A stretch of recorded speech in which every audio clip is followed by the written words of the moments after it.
we were setting passive income goals for 2025. Yes. And I set a goal and Sahara was like, dream bigger. Like, no. I did say that. I was like, is this your actual goal? She was disgusted with me. Yeah, it was a little low for my cup of tea. She was like, that doesn't work for me. We're Sahara and Michaela, co-founders of Refine Marketing. From corporate 9-to-5s to building and scaling multiple million-dollar companies in less than 5 years, we're not afraid to get into the nitty-gritty. Giving you a raw and real look at what it takes to build and sustain a business. This is Rise and Refine.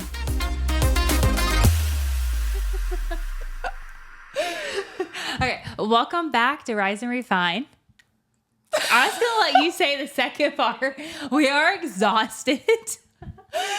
Welcome back to Rise and Refine. We have had quite the day. Yes, we have had quite the day. So we are actually planning Q4 right now. Yes. And the rough draft of 2025. Yeah. So we'd like to take, we're going to do a whole episode on this, but we like to take. I was like, wrong episode, Michaela. I know. But 2 to 3 days of every quarter to just hash out the rest of the year, whatever that entails. And then the following year, especially going into the last couple months of 2024. Yeah. So we have a lot to talk about, but let's get into what we're going to talk about today. Definitely. Because we're cozy for this episode, which I love too, because we're talking about lessons learned by us so you don't have to learn them. Yeah. It was we'll fail so you don't have to. Yeah. Let us show you what not to do. Pretty much. Yes. So we're going to be talking about those 7 things that we've learned since starting Refined. Well, honestly, like Sahara has 3 other companies. And so she's been around the entrepreneurial side of things for a lot longer than I have, but a full year of Refined has passed. And I feel like there's so many different things that people just don't take into account when they start. There's so many things that are against you, and you have to overcome a lot in your first year of business. I would almost say it's like even the second year. and the third year. Yeah, I'm trying to think if I would say it's the hardest year. I think it's the biggest mindset switch because you're like, you have to have a passion and a vision for the business in order to make it work. And sometimes during that first year, you're like, my dream isn't big enough for this. And so I'm just going to go back to working corporate or working whatever job it is. I think that's one way to look at it. I would say I actually feel like my first year in the business was easier when I was in it, but now looking back, I see how it was harder because I was in this bubble of happiness, just being able to start a business that I didn't see how hard it actually was. Does that make sense? Yeah. So in my second year, when I did a lot of reflecting, I was like, oh wait, that was actually really hard. And then I didn't realize that, but your mindset of the first year being harder when you're in it, that's another perspective too. And you kind of can see things a little bit differently. Yeah, definitely. And I think that going into, I think I just had a better understanding of how hard it would actually be to start my own business because of your background. Yeah. Because I surrounded myself with other business owners, like entrepreneurs who had started and scaled multiple other businesses prior. So you had more examples going into it. I had a better understanding. Yeah. I just kind of like prepped myself. Yeah. I don't know if that makes sense. Yeah, so you definitely did. Whereas I think I did the opposite and I just jumped in and went right into it. Just started drinking water from a fire hose. Yeah, pretty much. And that's been my life ever since. But yeah, that's what we're going to talk about today. It's just those lessons we learned. And then I'm excited too, because we got some good questions that we're going to get to at the end to kind of really go into what you guys want to know. So let's start with the first lesson. You want to read it out? Okay, so that first lesson, and this is something that we actually posted on Refine Marketing's Instagram because it's been on my heart, and ever since hitting our 1 year back on June 28th of this year, June 28th of it's 2024. So that first one is the people that have lost sight of their dream will be the first to tear yours down. Where did that come from? So I have an amazing mentor. Her name is Christina, and she prepped me for starting Refine and said, look, the people that you allow to speak into your life are going to have a positive or a negative effect on you. Yeah.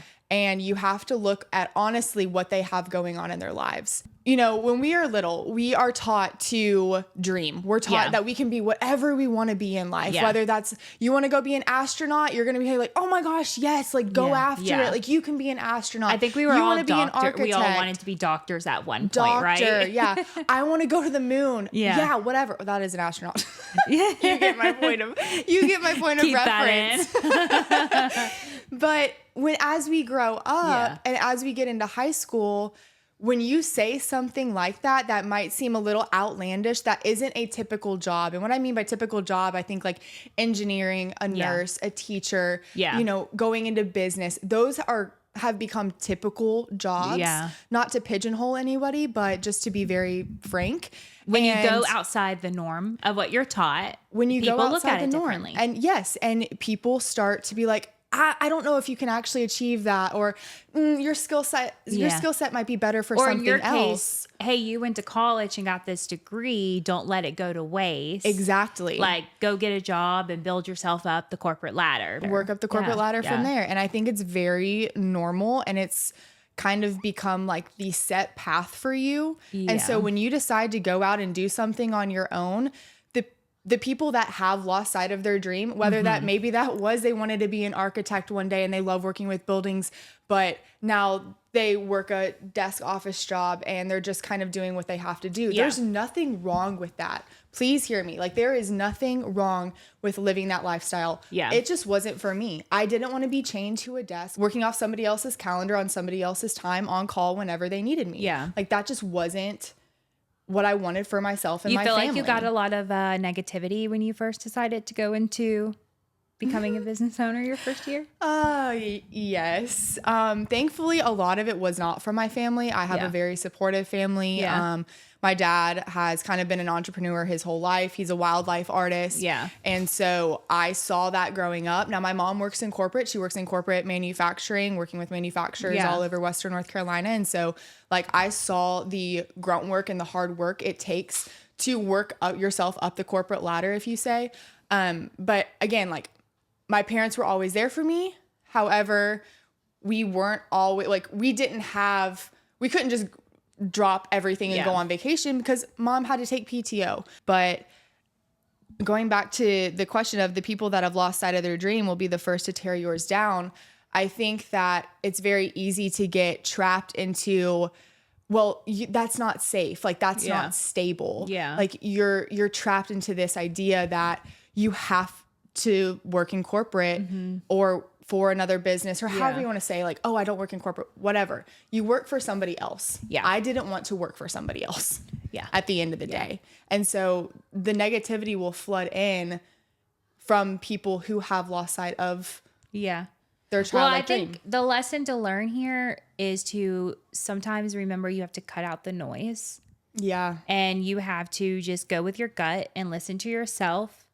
And if you feel very strongly that you can do it and you want to give it your best shot, then that's the decision that you should take without listening to anyone else. And I think sometimes being stubborn and selfish for your own business, it's okay. And that kind of moves into, we're kind of jumping points here, honestly, but like, let's see. Point number 5 that we were actually going to talk about, but we can jump around. That's totally fine. Is that not everyone is going to quote unquote like that you're doing something that's breaking generational curses, including family. So oh honey, we don't have any successful entrepreneurs in our family, or there's no stability in that. Just what we were talking about is another way of just saying like, I don't think you can do it. Well, what's the statistic that everybody tells you when you first become a business owner? It's like 1 in 5 business owners actually succeed, or like the first, 90% of businesses fail within their first year of being in business. Within their first 5 years. And it goes based upon which year it is. Because like the first year, I feel like a lot of people do succeed because they have that initial drive. Right. And they don't have like necessarily like, you know, when you start expanding and changing things, I feel like that's where a lot of people can fail too, because they don't know how to expand or how to take it further or what to do, or that they're too much of a control freak to let other people come in and help. So, but yeah, when you tell someone, oh, I'm a business owner, it's kind of like, well, most business owners fail. So that's just the perception that they have. Yeah. And that's okay that they have that. But when you are a business owner, to hear that, it's not fun. Well, it's not fun to hear it. But again, like you also going back to the point of like, you don't have to listen to them. Maybe they've opened 3 other companies and they've scaled them successfully. And they look at you and they're like, I would first, before opening, I would work on this, this, and this within yourself. Or, hey, if they offer mentorship, take it. Like you're being offered mentorship by a person that you want to be like. Yeah. And so I think it just goes back to, do they have fruit on the tree? Yeah. And I've actually said that in a previous episode that we filmed, but or it's a like future one. Or a future one. Whenever we post it, we're still getting this down. Yeah, exactly. But do you have fruit on the tree? Like, is who you're listening to or choosing to listen to, do they have successful finances of what you deem successful? Like, what does their bank account look like? Is it what you want? Yeah. So you got to cut it out and believe in what you want and what you're going to go for, and just kind of cut out the rest of the noise. I really like another point that we put too. And again, if you look back at an Instagram post, we're going to go like skip around a little bit. But I liked what we put at the time, which was number 4, which is celebrate like every single milestone, because I feel like that's actually something I'm still learning to do. Yeah. Because even the small stuff when you're a business owner, like, oh, I actually got through my emails today. Like, that's a win some days. Some days it is. That's a win. Or, oh, I gained a new client. When you're used to gaining clients, like just getting a new one can kind of become redundant and you can forget, like, that's awesome. At least I have a client. Because a year ago you were praying over your business and you're like praying for these clients to come. And now that they're here, it sometimes can become an afterthought of like, well, I just signed another client, but my goal this month is 5. It's like, no, you focus on what your goal is. A client, and that's amazing. Like celebrate that 100%. Yes. And it's okay to celebrate the small wins and be positive. And like, I think that's amazing. That's why I love our birthday photo shoots we do every year, because like each year in business is like, we've only done one so far, but I've had them for my other businesses too. And it's like every year is like a blessing. Heck, I got through another year. And that feels so good. I'm still doing this. Yes, exactly. So, this actually goes back to the idea of small victories, like that slogan actually comes from one of my old teammates. I believe it was Tegan. And if you're watching this Very Volleyball and I got it wrong, I'm sorry. But she used to say that, just celebrate the small victories. And that has always stuck with me. We get so caught up in just like the hustle and bustle that we forget to slow down and celebrate what we have prayed over and what we have manifested, or whatever it is for what we've worked for, whatever it is for you is now a reality. Yeah. And it's like, oh my gosh, like give yourself a pat on the back, like go treat yourself. Which I'm excited for, because like in the other episode, we're going to pull up what we wrote down and what we achieved and go through it. And that's so big too. Like I love writing stuff down, because it also kind of gives you that confidence of, oh wait, I may feel like at the end of the quarter of the year, I didn't get as much done as I wanted, but then you go back and look at your goals and you're like, well, shit, I actually got a lot done. Right. But I think when you live day to day, it is hard to sometimes slow down and think back. You've been doing a lot of like morning journaling and writing things down. Do you feel like that's helping you?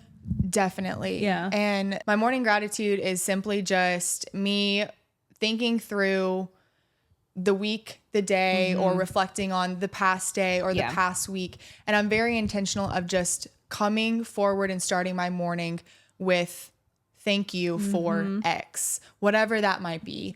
And sometimes it's as simple as like, thank goodness for coffee this morning, because I am struggling and I just needed to pick me up. Yes. And some days it's just like, oh my gosh, Lord, like for me, like it's my prayer time. So if you're not religious, this is just what I do.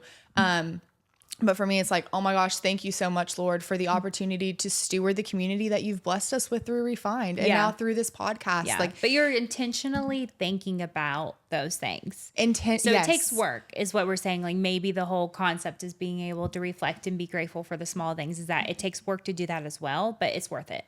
Okay, what's another lesson we learned? Well, I think that honestly, this kind of flows into number 3 of building a business is a mental game. The sooner you embrace growth, the faster you'll start to see positive changes in your life. Yeah. And change is not something that I think anybody really deals well with unless you're just like Except for me. superhuman. I love changes. Yeah, exactly. And you're just like totally amazed and like, oh yeah, I'm going to change my whole life all the time. Like for me, that's something that I struggle or most people do struggle with change. Yes. Some of us can handle change a little bit. Not necessarily. I don't know. I love change.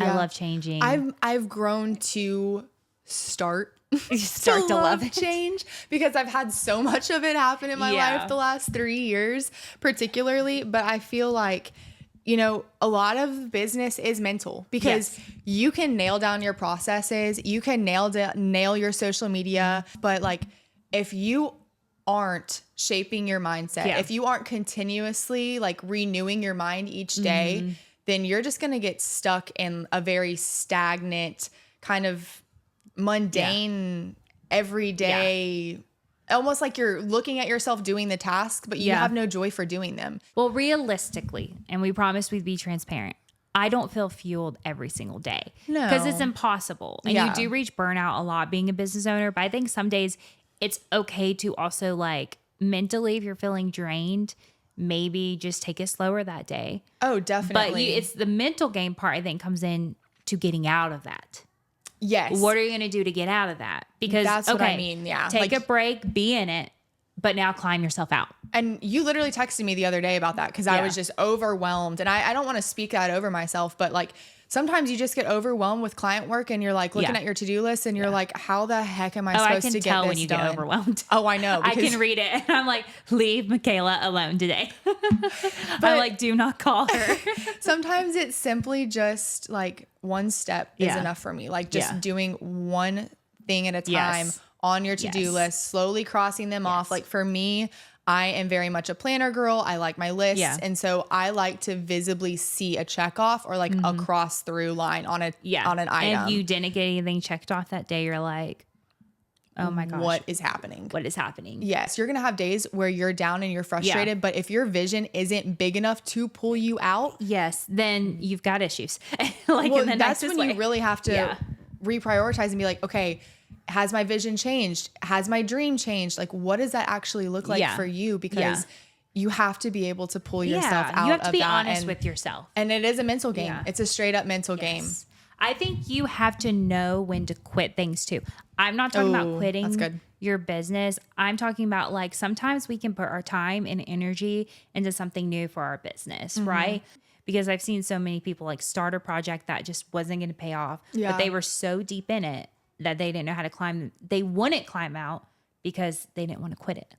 And it's also a point of winning, when to learn to say no. Yes. Because there's so many times, and in your first year of business, you're not going to have the social life that you thought you would. No. Like at all. You're going to have to say no to things that you were like, wait, I quit my job to be able to do all of this stuff. Yes. Yes, you did. Eventually. It's not going to come right then and there. And I think that's a huge misconception that a lot of people think is like, okay, I can have the best social life. I can travel. I can do all this stuff and still own my own business. And they don't want to make the sacrifices. There's people out there that can do that. Yeah. However, like, to be honest with you, I and you were not those kinds of people. Like, I had to set my ground and be like, no. Like, for me, I'm working on this. Like, my dream is bigger than this one event. Yeah. I can't go bowling. It's not even that. I think we were both in a position where we couldn't do that. Yeah, because that's like true. Some people, I think financially, it's awesome. They have the opportunity to not have to grow as fast. Yes. Right. I think both of us, with what we've started, we were not handed money. No, we had to grow fast and make it work. Yeah. And make those sacrifices. Or if we couldn't make this work faster, it wasn't going to work at all. Yeah. Like there was a point 6 months into the business where I told Sahara, I was like, if this doesn't work within the next 2 months, like I have to get a second job. Yes. That was a hard pill for me to swallow, but it was also like a, oh shit moment of like, if I don't make this work, I'm going back to corporate where I work for somebody else. And so it lit a fire under my butt and kicked me almost into overdrive. And we ended up, we pushed a ton of content out. We did a ton of different passion projects. And then clients came. And then clients started flooding in. you have to think positively and put that into your life. And we talk a lot about manifesting because it's so big, but thinking you can do something and not just sitting back and expecting it to happen for you. And that's a big thing for a lot of people, their first year of business. They just expect, well, if I put some work into it, things should happen. Yes. It's like, no, things never happen at the perfect timing. No. Never when you want them to. No. And that never. That literally bleeds into number 2. Everything you do and say about your business is a seed, and it can be positive or negative. 1,000%. So when you're like literally everything that you do and say about your business is either a positive or negative seed. And you don't know when that seed is going to fall on fertile soil. Mm-hmm. You don't know if it's going to fall into a dry crack in the earth and you're not going to see it for 5 years. Yeah, that's true. We could be putting in so much work into something today that doesn't pay off for another 5 years. And there's no way for us to see that except for trusting that what we are doing is worthwhile and speaking life over every single part of our business. Yes. That is something that like you and I talk about all the time. Like we were literally just, and this is going to go into our quarterly planning episode too, but like we were setting passive income goals for 2025. Yes. And I set a goal and Sahara was like, dream bigger. Like, no. I did say that. I was like, is this your actual goal? She was disgusted with me. Yeah, it was a little low for my cup of tea. She was like, that doesn't work for me. Yeah. And so like, one, you have to have people in your life that are going to challenge you and push you in that way. But also two, she reminded me of like, okay, if I want to make this work, even though if it seems like so drastic and unattainable right now, it's like, no, we are going to speak that over us and we are going to plant that positive seed. Yeah. Because we weren't being unrealistic. Like we're not telling y'all to go out and put like, oh, I'm going to make $1 million my first year in business. It's not like that. Yeah. It's realistic goals that I say give you a little bit of anxiety is the best way to put it. Like they make you a little anxious. Yeah. Because it's like, ooh, that's a little bigger, but it's not so big where you're like, okay, I'm an insane person. I can't make that happen this year. Right. It's just a goal that actually pushes you. Whereas you were writing down a goal where you're like, this will be easy. Yeah. And I'm going like, that's not even going to push you to do anything next year. Like that's an easy goal. Whereas now with our passive income goal, I'm taking off the entire month of December to make it happen. Yes. Which is what she needed. Yes. Yes. So just be mindful of how you're thinking about your business, what you're saying, and even like how you respond. Like sometimes people, I've heard a lot of business owners say, you know, how's business going? Mm-hmm. Oh, it's okay. Like I'm struggling with X, Y, and Z. Yes, you can say those things to the right people that can help you work through those things. However, if it's just some rando Bob off the street and they're just checking in with you and they haven't seen you for a couple weeks or whatever, and you're negative, it's like, honey, what are you doing? Yeah. Like, no, your business is amazing. It is thriving. You are living your best life. And even if it's not, it's okay. Fake it till you make it. Yeah. Straight up. Fake it till you make it. Yes. Every single day. That's why I love podcasts and reading and just listening to other people when I go to conferences, because I love hearing like the positive side and how to grow and being able to plant those type of seeds in my business to help me. Who you surround yourself with, who's speaking into your life, like who are you letting associate with, all those types of things. Yes. And that bleeds into number 6. Talk to yourself as if you're talking to your younger self. I was like, the number one person you should talk the most positive to is yourself. Because if you can, like, sometimes I tell people, they're like, how do you do everything? I'm like, because I'm delusional. Like, I just tell myself I can do the biggest things and I believe it. Like, I literally, if you put something in front of me, like, I will make it happen, which is so funny because I think about like even this podcast and like sometimes Chandler, she's over there right now. Y'all can't see her. Chandler is our videographer. You pretty much. But it's just funny because I could see it in Chandler's face. Sometimes she's like, okay, so you need this. And I'm like, yeah, and I'll learn how to use it. She's like, okay, and you have to understand, you're going to have to learn to use this and use this mic and set this up. I'm like, I got it. Because and she's like, you understand that there's people that actually do this for a living. Yeah. And I'm like, it's okay. I'll learn it. We'll make this happen, because that's just the type of person I am. Like, I truly believe that if I really wanted to do something and learn something, I could do it. And I've been the opposite. Yeah. You have. The total opposite. my inner voice is something that I have worked on. I didn't even know how bad it was until probably 2.5, 3 years ago. Yeah.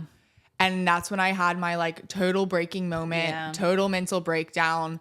When I look back on pictures of myself, I was just talking to my sister about it. Like, I just look dead inside. Oh my gosh, that's how I feel when, I left my corporate job. Yes. We'll call it corporate. It's like you just look like, who is that? Yeah. Like, how was I living? Seeing the joy that I have in my everyday now and like what my life looks like now, it's just night and day. And so how I used to talk to myself, I was just very self-deprecating. Like, I would make ridiculous jokes against myself or just like kind of laugh at myself, but in a very self-deprecating way. Yeah. And that wake up call was me moving to Atlanta and being like, all right, you've been given a fresh start. And so that's when I started to do a lot of mindset work, but it was more so of my parents and I having a conversation after everything that had happened and after just really honing in on who I wanted to be and where I wanted to go.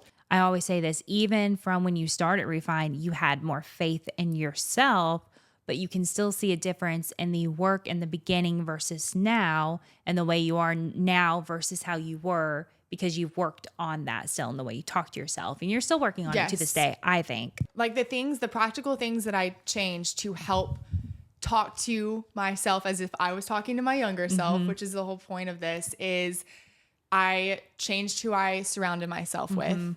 I got out of that relationship. I had to physically, for me, it's very drastic, but I had to physically move. Yes. Like move from Huntsville to Atlanta, Georgia. And I started really diving deep back into my faith, my prayer life, all that kind of stuff.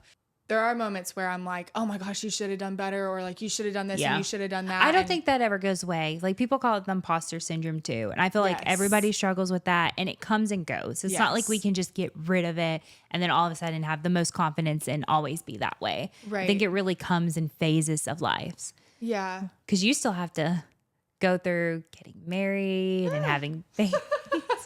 Just wait till you go through that. There's a lot of life left to live. There's a lot of life and mental breakdowns to have. Okay, what points did we miss? Okay, there's only one more. Only one more. Then we have questions. Only one more. Okay, what is it? Enjoy the valleys as much as the hills because it's in the valleys you learn grit and gain your own self-respect. Yes. So it almost goes back to like the small things to appreciate. But let's just be real. You got to grind. You got to work hard. And you have to climb and you have to, there's so much you have to do every single day when it comes to owning a business. There's so many daily tasks. And in those low points, that's where obviously like your vision comes into play. How big is that? Yes. Remembering it. Yeah. Your mindset, like what have you built up? Do you have a backbone? I think it's just like kind of remembering to, and I keep saying this over the last couple of days, but it's just been really something that I've had to hone in on is be where your feet are planted. Yes. Because yes, you could dream about 5 years down the road. Like, yes, you've accomplished so much in the last 3 months, but like, what is something special that's happening right now? Yeah, living day by day. Choosing to see the good in each day. Like, sure, today might have been like the crappiest day. It might have been super bad weather outside. Like, you could have had a horrible client call. Yeah. Like, you could have had we so had many crazy things happen today. And you did get down for a second. I did. Like, realistically. And I was like, come on. Like, I had to be refilled by Chipotle. Yes, you did. She definitely had to. But it's like, you cannot control everything. And coming from, like, I feel like we need a club for control freaks. Yes. And I have been like that. And I'm definitely still like that. But definitely in business, I think I've gotten a lot better. And something you're still learning. I mean, you just got past your first year owning a business. And I think it takes time. But like when you're control freak, it can be a good thing, but a bad thing because weather can be bad and you can be like, well, crap. Like I was supposed to go film outside. Exactly. Or your podcast audio can mess up and you're like, and your podcast audio can mess up and 20 minutes of it is just non-existent. Yes. So things happen. But at the end of the day, it's like, okay, well, we move on. And just, like going back to if you have all of the stuff happening throughout that day and you're just feeling down. It's like, okay, try to find that one positive. Yes. Maybe that one positive. Okay, so what's the one positive? The one positive from even though the podcast did that. Even though the podcast did that, we got to interview our very first podcast guest Okay, ever. there you go. Now you're looking at it better. Yes. Like the fact, like we were dreaming of this podcast even being a thing 6 months ago. Yeah, just finding that one positive thing from each day. And I think that's also kind of going back to the whole gratitude journaling that I like to do, of just really trying to keep my mind on what I am grateful for that is happening in my life, because shit can hit the fan and life happens. Yeah, 1000%. You move on. Yeah. And you keep going. Okay, we're going to answer some questions now that you guys asked. I kind of did a sneak peek of some of them. I was like, ooh, oh, really? These are good. Okay. All right, let's just start off with this one. Okay. How do you feel about pricing transparency, and at what stage do you share your pricing? Out of all of them, you choose that one when we don't even know how we feel about it. We go back and forth on this one all the time. We do. Oh my goodness. We're 50-50. Let's be honest. Yeah. Because I don't think I lean either way, because we've done it both ways. I believe in pricing transparency. 1000%, but we just don't know how soon.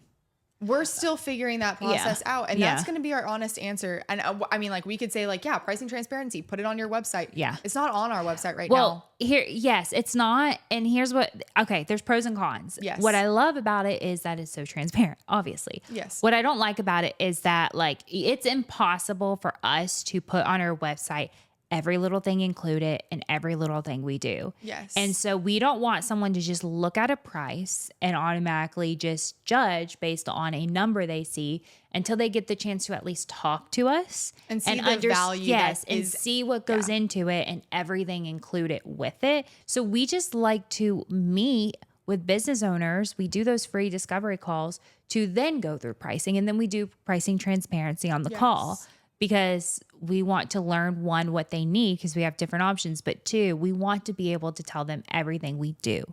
If you follow us on Refined, we actually kind of pretty regularly talk about our smaller packages. Yeah, and the prices and stuff. And the prices there. So we don't necessarily have them on our website, but we're actually creating an entirely new process for that. Yeah. And we'll be rolling that out in 2025. That will be there will be more forward pricing, but it's going to be through a couple steps on our website. Yes. To help provide value to somebody instead of them just looking at a list of deliverables and then a price.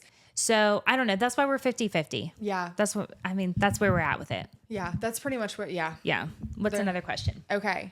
Well, this kind of goes back to that. Do you worry that clients will be scared off by your pricing, and how do you avoid that? You can't avoid it. No. Like, your prices are your prices. And if people don't like your prices, they're not meant to be in your business. There's a price. Okay. I'm very like hard line on that. There is every business has to start somewhere and grow somewhere. Definitely. Yeah. You're more realistic with that. So, our business is not necessarily for people who are just starting out. We're pricier, and that's okay. That's what we offer. But there are companies out there who are cheaper and therefore a specific type of person in business, and that's okay. Yeah. So you just have to understand that the quality you put out is what you're going to attract. And and if you need to start somewhere as a business, that's okay. That is totally fine. Yes. We've worked with people who it's our their quality first year. Sucked the first year that I have even touched design. So there's that. Yeah. You have to grow. Yeah. Okay. Launching a new agency with a partner. Never partnered before. I wanted you to ask this one because I wanted to give you my answer. Any tips? Okay, they've never partnered with somebody before, and they're about to partner with somebody in a company. Here's my first tip before Michaela gives any. Okay, first rule. Pick a partner who doesn't have the same good side as you. I forgot you said that. Because we could argue a lot, but because I don't care what side people look at. This is my good side. Yeah. If I sit somewhere and we're filming and Michaela says, "Will you move?" I don't get offended and I don't argue. I say, "Sure." No, but in all reality, there's so many ways we could answer this. I mean, so I don't know. That's hard because did she say she's picking a partner she knows them, or is it like someone she doesn't know? I don't know. Launching a new agency with a partner and never partnered before. Okay. So it sounds like they've never partnered in anything before. Maybe? But maybe they know this person. I think it's so different. I think one, you have to have mutual respect for decisions each other makes. Yes. And hear each other out. And are both of you going to be decision makers? Yeah, because if you are, that's good. I think we both are. Yes. But if they're just a silent partner and they're just funding, then that's a whole other story. Yes. So we'll just talk about if you're both involved. Decision makers. Yes, if they're truly involved. You think it's just important like to have thick skin. Yeah. Right? Because like there's been times where she'll tell me like, I don't want to do that, or no, that doesn't look good. Okay, cool. Like we'll move on. Same thing. I have to say like, hey, you've got to do this for the client, or you have to, make sure you get this done on this date. Got it. Let's talk it through. Like, or she's telling me your emotions are too involved in this. You need to take a step back. I've had to tell you that before. Yeah. Like just calm down. It's fine. Yes. We'll move on. And then making sure that you both have a similar big vision for where you want to take the vision's company. The same. Because and you have defined roles. Yes. That's big. I think that's where we really do good. Is because we are pretty good at saying, okay, you do this, I do this, and we don't try to step in each other's lanes. But like, I think if I said, no, we had to do this as a process change, she'd be like, okay, fine, let's do it. Because I trust Sahara and I trust her business knowledge and everything that she's built. Yes. She has fruit on the tree. Hello. And so it's easy for me to, if she comes to me and says something, I'm like, yeah, go for it. Because it's easy because she has the results. Yeah. And same for me. Like, Like if she wants my advice on design, you ask for it and I give it and then we move on. A partnership is basically a relationship. Yeah, pretty much. Like if you do not have trust, if you do not have loyalty to that person, if you do not know how to communicate with that person. Oh, communication's a big one with your partner. Integrity. Yes. I can't imagine not knowing anyone and going into a relationship with them. No. But also give each other grace for mistakes made. Oh, that's so big. Because while she'll make mistakes, and we both don't like making mistakes, but there's a time we both made them. And not either of those times were we angry at the other for it. If you like this episode, as Michaela says, leave us a review. If you like it, we would love to see what your thoughts are. Yeah. Please leave us a review or give us some comments. We'd love to see it. Yes. And see you guys next Monday. See you guys next Monday.